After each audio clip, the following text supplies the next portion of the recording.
Hora certa para você, Soliva Seminovos. Nós estamos tendo prazer em receber aqui o meu amigo Alexandre Rocha, que, entre outras coisas, nas horas vagas também é DJ. Alexandre, bom dia, seja bem-vindo. Tudo bem, meu amigo? Bom dia, Marco. Bom dia a todos os ouvintes. Bom dia, Rádio Mix. Ô Alexandre, conta pra gente, você é membro do COMOS, que é o Conselho Municipal de Saúde, né? Eu queria que você pudesse, nesse momento, se apresentar um pouco, dizer quem é o Alexandre e também contar pra gente o que representa, o que você representa dentro do COMOS, por favor. Bom, Marco, eu represento o usuário dentro do COMOS através da OAB, que eu sou advogado, né? Comecei minha vida na advocacia, em que pese aí tem essa questão que você falou do DJ, mas o DJ esse ano fez 35 anos. O Alexandre fez 50, o DJ fez 35, ou seja, eu comecei com 15 anos. Ou seja, da advocacia você abre mão, mas do DJ você não abre. Ah, aquilo ali me desestressa de um jeito que você não tem noção. Mas a minha vida profissional, vamos dizer assim, do trabalho tradicional foi na advocacia, a qual fiquei um pouco mais de 20 anos militando efetivamente. Quando foi em 2017, fui convidado à época pelo prefeito que então estava assumindo para montar o núcleo jurídico da Secretaria Municipal de Saúde. E aí é onde eu comecei a me inteirar de como funciona a saúde pública, de como funciona o SUS, enfim, de toda a estrutura. 2 anos depois, em 2019, recebi o convite da então, na época, gestão do Hospital Maternidade Frei Galvão, que era gerido pelo Instituto Axis, a compor com eles o grupo da gestão do hospital, mas não mais na área jurídica, mas na área de relacionamento e comercial. E por lá eu fiquei praticamente por 4 anos. Aí, em 2023, ainda na área da saúde, comecei a trabalhar com uma empresa, representando ela aqui no Vale, na área de coleta de resíduos de saúde, o famoso lixo hospitalar. E desde 1º de outubro, hoje eu atuo como líder comercial de uma rede de hospitais e clínicas oftalmológicas que tem aqui no Vale. A sede fica em Taubaté, mas temos unidade em Pinda, São José e Jacareí. Muito bem. E ainda continua sendo DJ? E ainda continuo sendo DJ. Você pegou a época ainda dos bolachões? Por 10 anos eu toquei com vinil. Até 99...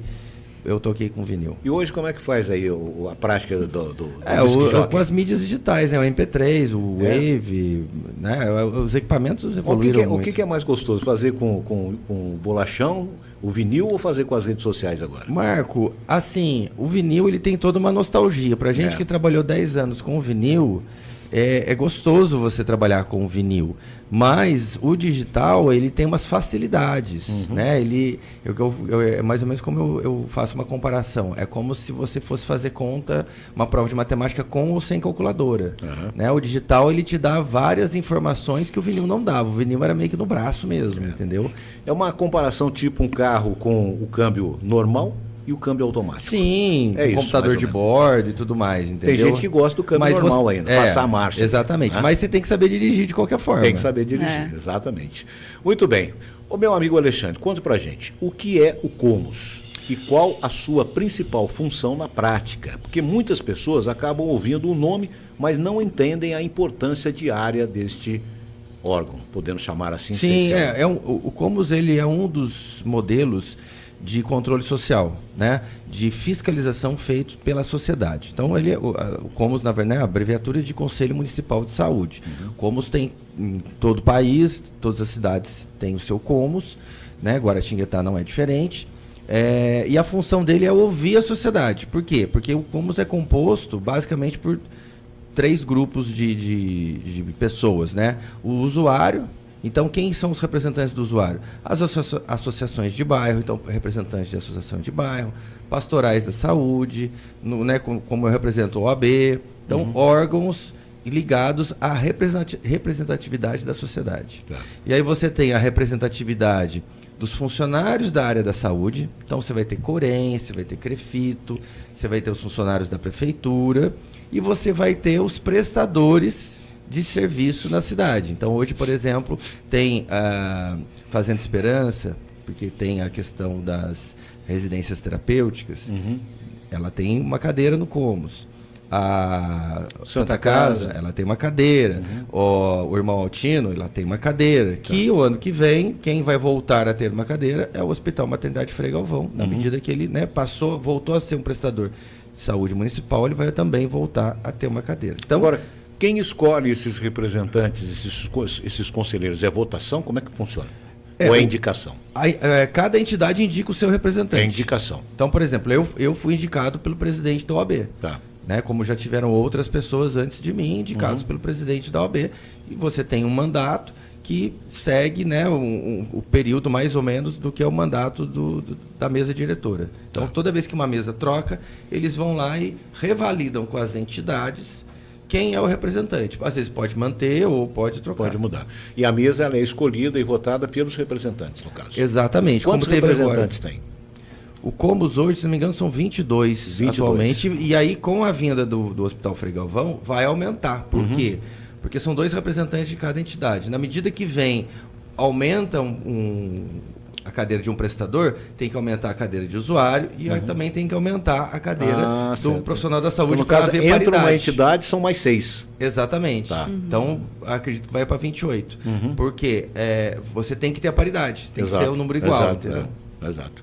Pois não, Fabiana. E olha só, Alexandre, para a gente continuar falando sobre esse trabalho efetivo do Comus, o Conselho ele tem poder de decisão, até para quem não conhece, a gente fala muito do Comus aqui quando fala dessas novidades, notícias da saúde, né? E às vezes o ouvinte, o morador, não sabe, como a gente estava comentando sobre essa importância diária, né?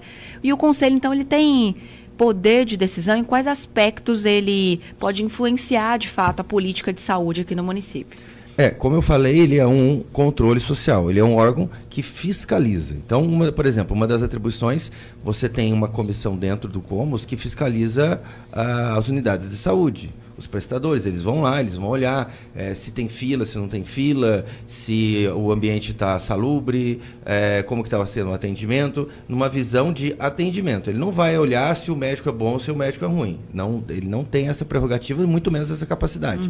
Mas ele vai fiscalizar a estrutura, então o ventilador está quebrado, a cadeira está quebrada, tem filtro para beber água. Então, esse tipo de olhar.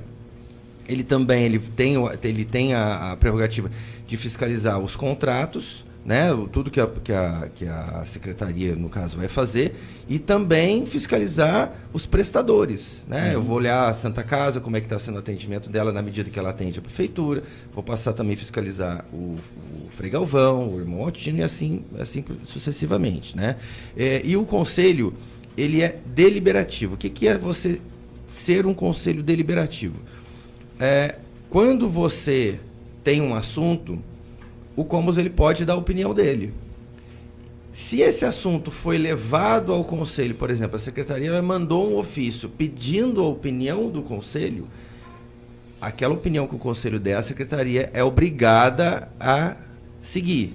Mas ela não é obrigada a fazer essa solicitação para o conselho. Ou seja, não é obrigatório passar pelo Comus, mas na medida que passa, ela tem que seguir o que o conselho deliberar. É o caso que aconteceu recentemente, por exemplo, com a municipalização da saúde? Ou não? Mais ou menos. Ou dentro da municipalização era obrigado a passar pelo Comus? Isso, porque o processo ele começa aqui no município e ele vai para a DRS, ele vai para a CIR, para a CIB, para a Câmara Técnica. E lá eles pedem o parecer do Conselho Municipal de Saúde. Então, esse processo ele não seguiria se não tivesse o parecer do Conselho Municipal de Saúde. Quer dizer, o Comus ele aprovou essa municipalização. Se não tivesse aprovado, automaticamente seria dificultoso para a saúde fazer a municipalização. Ele até poderia fazer, mas ele se lá na frente ele tivesse algum tipo de, vamos dizer assim, fosse levantado alguma improbidade, alguma situação, ele não tinha o aval do Comus. Então fica muito difícil a municipalidade manter aquele processo do tipo, o Ministério Público vai fiscalizar, o Tribunal de Contas vai fiscalizar. Cadê a aprovação do Comus? Não teve. Ou seja, você lá atrás já foi avisado, o Comus não aceitou e você assim mesmo fez. Exatamente. Aumenta a responsabilidade do gestor. Exatamente. Exato. Lembrando que esse aval, vamos dizer assim, ele foi com ressalvas, né? Quais seriam essas ressalvas que ocorreram? Porque na época nós pedimos uma série de documentações que não chegaram ao Conselho a tempo do dia da votação, né? Do dia que tinha um prazo para isso acontecer. Então nós colocamos essas ressalvas. Vamos aprovar, mas não tivemos acesso a tais documentos. E isso está em ata, né? Que foi para a DRS com esses apontamentos. Perfeito. Agora, Alexandre, conta pra gente, onde é que o COMOS, que é o Conselho Municipal de Saúde, ele enxerga o maior desafio da saúde pública hoje no nosso município e qual seria talvez a prioridade que precisa de uma solução imediata no entendimento dos conselheiros? Eu acho que essa é uma pergunta que não é só, a resposta não é só a visão do Conselho, ou minha, ou de todo profissional da área da saúde, mas é a atenção básica. A atenção básica é onde começa, é a prevenção. Porque daí o que acontece? Se você não tem uma atenção básica que funciona, que seja efetiva e resolutiva, isso vai impactar lá na porta de urgência, né? Num pronto-socorro, numa UPA. E é o que tem acontecido, né? Pelo menos é o que até a prefeitura justifica para talvez futuramente um maior investimento nessa parte da atenção básica. Exatamente, né? Mas até agora, pelo menos até hoje, não. Pode ser que a partir do ano que vem, até porque tem uma questão orçamentária, esse processo comece a mudar. Mas até agora existe uma demanda reprimida de atendimento de clínico.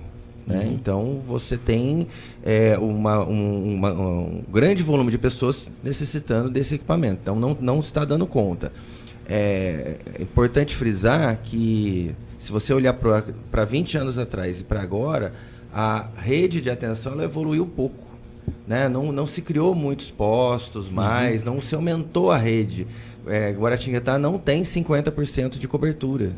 Ou seja, por exemplo, se concentrou tudo no pronto-socorro. Se concentrou na questão do prestador, dos prestadores, né? Se a gente for analisar desta forma.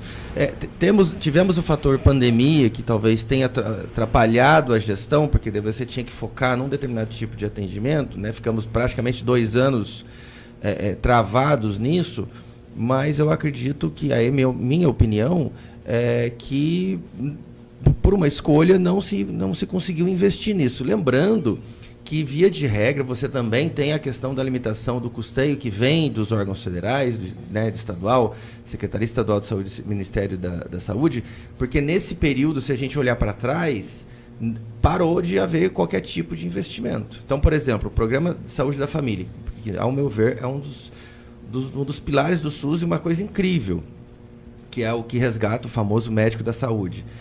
Ele tem ele tem um custeio do Ministério da Saúde. Não foi aberto mais a possibilidade de você abrir e receber esse custeio, e isso desde, acho que 2016 que parou isso. Então ficou sem o gestor municipal que quisesse abrir um postinho, tinha que abrir e gastar dinheiro 100% do próprio bolso. Aí não aguenta, né? O município não aguenta. Aí o município não aguenta, aí envolve PIB, né? Você falou agora há pouco em relação a que uma das prerrogativas do COMOS, né, é a fiscalização das entidades que prestam serviço para a prefeitura na área da saúde, né? Sim. Em relação, por exemplo, a esse episódio que aconteceu do refeitório lá da cozinha da Santa Casa, que me parece que ainda não retornou, em virtude de, talvez, a alegação da Santa Casa que faltam recursos, que a secretaria estaria segurando recursos vindos do deputado. A doutora Nádia esteve aqui e disse, não, esses recursos têm que vir obrigatoriamente para a saúde, tem que ser somente para custeio, por isso que ainda não liberei, coisa e tal.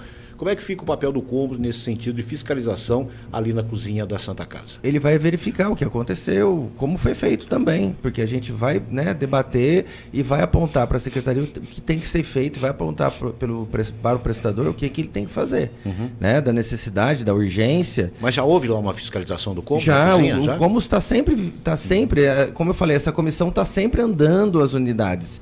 Entendeu? Isso eles têm uma rotina, vamos dizer assim, semanal, mensal, para fazer esse tipo de ação. Ou seja, não é um conselho que se reúne apenas uma vez por semana. Não, na verdade o conselho ele é bem atuante. Já teve aí situações do tipo o membro do conselho chegar em determinado prestador, o prestador achar que o conselho tinha que avisar, né? O conselho tinha que avisar que está indo, mas daí se você vai avisar, você perde o caráter fiscalizador. Exatamente. Né? Então fica. Então, assim, é uma prerrogativa que os membros exercem muito bem. Muito bem. Agora, o Alexandre, diante, né, de que forma, aliás, o Comus ele acompanha a aplicação dos recursos públicos destinados à saúde? Existe transparência e acesso a essas informações para vocês? Toda a prestação de contas que a prefeitura, né, no caso a Secretaria de Saúde, faz, que ela tem que, por exemplo, ela vai ter que mandar para a Câmara Municipal. Ela manda também para o Comus. O Comus também recebe uma cópia disso. E como eu falei, representando o usuário, eu tenho hoje membros que representam a área de contabilidade. É o nosso amigo Zé Luiz. O Zé Luiz e a Beatriz também, os dois. Então, eles também olham isso. E se tiver também alguma situação que chame a atenção, a gente vai, né, provocar o município para que justifique o que é aquilo. Tanto que, dentro da rotina, do mesmo jeito que a Secretaria tem a rotina de fazer a apresentação do quadrimestre na Câmara Municipal, ela também apresenta isso para o Conselho. Ah, certo. Entendeu? Então, é uma prerrogativa do Conselho também ter acesso a essa informação. Olha só, já tem uma pergunta aqui também que a gente vai fazer sobre como essa participação do ouvinte mesmo que está acompanhando a gente agora, como faz para participar dessas reuniões, estar mais próximo do Comus, mas antes vou só ler uma mensagem aqui falando em participação. O Júlio César Mota, do Flamboyant 2, ele está mandando bom dia, equipe da Mix, mandem um abraço aí para o Alexandre, que foi meu professor de DJ, tempo muito bom. Tá mandando mensagem para você. Obrigado, Julião. O Julião é uma pessoa muito querida. Eu cheguei... em 2011 teve na antiga EMETEP, hoje acho que é Qualifica Guará, tinha o curso de sonorização de eventos que eu fui professor e o Júlio foi um dos alunos dessa. Foram 5 turmas que a gente. Mas o problema do Júlio é que ele só gostava de tocar o hino do Palmeiras, só isso. Aí fica complicado. E olha só, falando então nos ouvintes, nas participações, né? Como é que faz para o cidadão comum participar mais das reuniões do Comus, né? Até queria que você lembrasse para a gente como que é a periodicidade aí das reuniões, para o pessoal saber onde pode participar, pode ter uma voz ativa aí com vocês também? As reuniões ordinárias, né, as regulares, elas acontecem toda última quinta-feira do mês, tá? Excepcionalmente, neste mês de dezembro, ela aconteceu ontem, por questão do período de festas, daí acaba atrapalhando, mas ela acontece regularmente às últimas quintas-feiras do mês.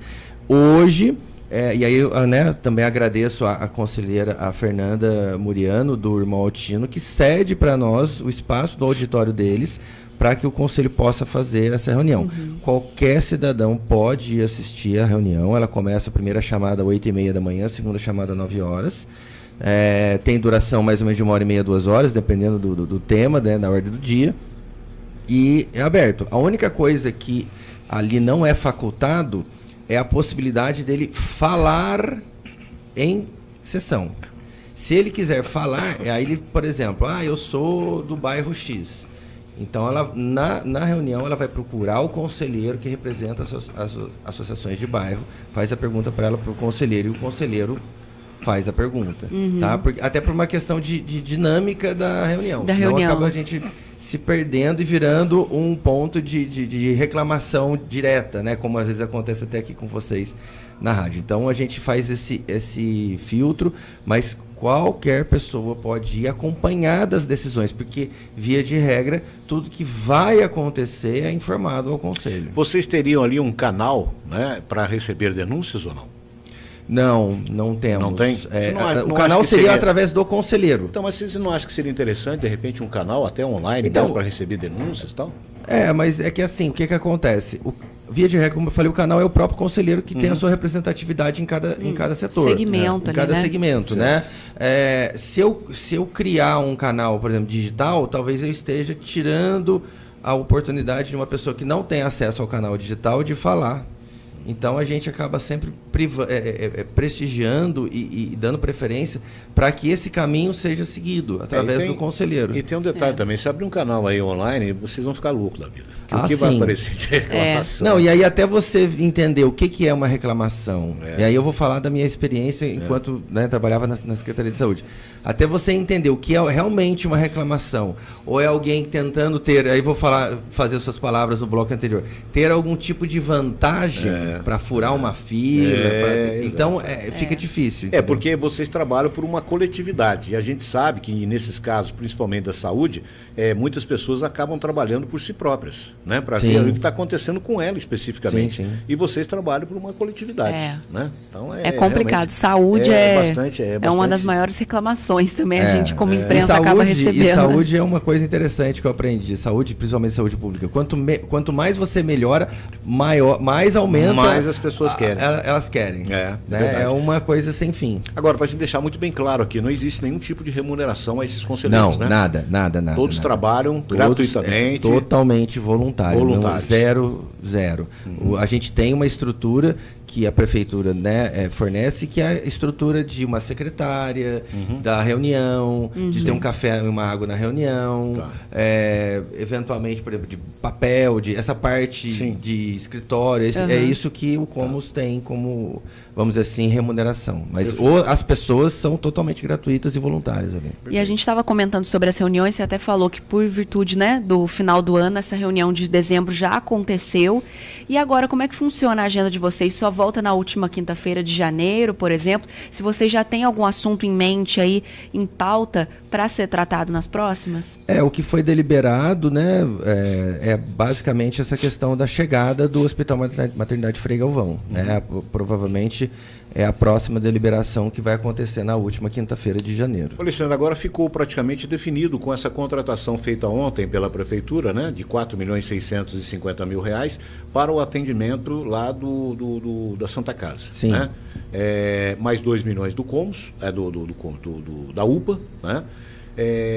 E em relação ao contrato firmado entre Secretaria de Saúde e Hospital e Maternidade Frei Galvão para atender as gestantes, tem algum valor específico? Não foi temos, revelado a vocês ou não? A nós ainda não. Não, ainda não.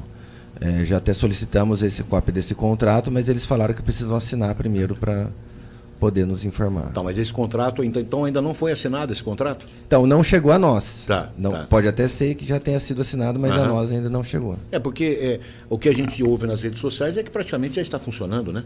Inclusive o próprio Hospital Frei Galvão fez aí algumas lives mostrando... Sim, já está funcionando, desde aquela segunda-feira que foi anunciado. Ele tem que ser publicado em Diário Oficial, tem todo um trâmite para se dar publicidade a ele também, né? No caso, publicidade geral, ampla e restrita, mas para nós, eles poderiam ter enviado uma minuta, mas ainda não enviou. Ok.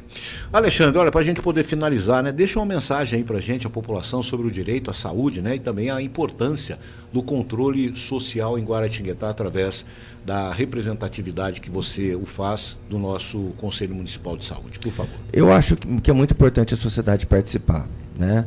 Ela vai levar o reclame do bairro dela, da região que ela representa. Muitas vezes o gestor ele não consegue ter acesso a essa informação de uma forma fácil. Às vezes ele escuta só a reclamação. E para ele chegar na causa daquela reclamação, isso às vezes demora tempo e demora recurso. Então, eu acredito que a participação é muito importante, porque você tem as reuniões regulares do Conselho, que depois vão ter lá as reuniões deliberativas da própria Secretaria, que ela faz com a sociedade nesse sentido. Então, eu acho muito importante essa manifestação. A gente sabe que, infelizmente, a população, nesse aspecto, a maioria pensa em si, não pensa no coletivo. Então, geralmente procura quando quer algo para si. Mas quero aqui, né, fazer um apelo, participe como representatividade da sua região, do seu bairro, para que você leve essa informação para o Conselho possa ajudar esse grupo de pessoas junto à municipalidade para que seja tomada algum tipo de providência, ampliação da rede, como eu falei, enfim, qualquer tipo de serviço.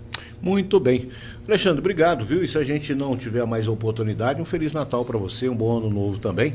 E o Alexandre sempre participa com a gente aqui pelo WhatsApp, né? Mandando informações. Então agora está trabalhando em Taubaté, não é isso? Estou trabalhando em Taubaté todo dia, mas eu vou escutando a Mix até o finalzinho ali, próximo ali, o Posto Grau, Limpinda ali. Exatamente. Eu escuto ainda vocês e vou acompanhando. Exato. Às vezes não consigo interagir tanto porque eu estou dirigindo. Exatamente. Mas eu estou sempre ligado. Legal. Um abraço para você e obrigado. Eu que agradeço e Desejo também uma boa festa a vocês e a todos os ouvintes da Mix. Um abraço. Muito bem. Meu amigo Washington, até segunda-feira, tá? E boa sorte para você no domingo, viu? Boa sorte para você no domingo lá com o seu Fluminense, né? Tá bom. Bom final de semana para você, meu amigo. Fabiana, também um bom final de semana, Fabiana. Até segunda. Um bom final de semana para você, Marco, para todos os nossos ouvintes. Vou só atualizar uma notícia aqui, que teve um ouvinte que comentou do trânsito na Dutra, que teve um acidente em Pindamonhangaba, né?